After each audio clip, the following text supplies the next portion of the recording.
Tara guys, samahan ninyo ako. Ayan guys, yung mga napruning na yan kahapon, pinuning ko nakarang araw pa. So guys, yan. Base sa experience ko, bali sa aking naobserbahan, yung nakakaraan, ay pinuning ko ito para yung mga nabuno natin yung nakakaraan ay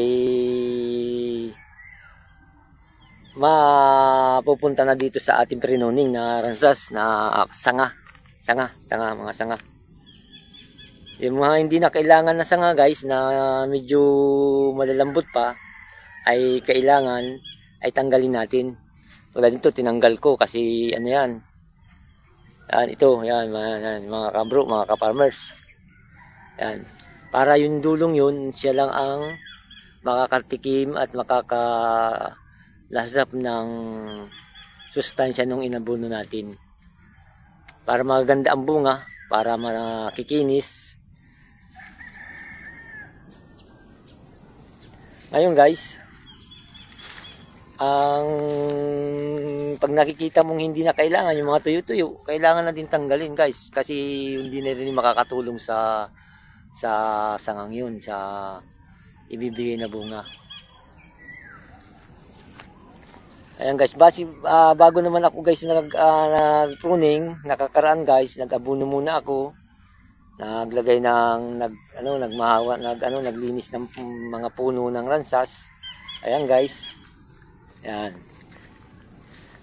Ayun pa guys. Tapos kahapon guys ay nung nakakaraan araw umulan dito.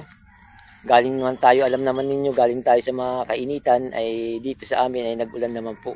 Kaya yun, sinamantala ko na pruningin para yung sustansyang nag-ilalim na sa lupa papunta sa mga ugat ay pupunta na rin sa sanga ng puno ng ransas. Kung alam niyo guys, ang pagpupruning ay nakakatulong din yan sa puno ng ransas, sa sanga ng ransas, para malaki ang bunga niya. Tulad po yan, mga pruning na yan, medyo hindi nakikita at medyo madilim. Ayan guys, yan, may mga bunga-bunga na siya.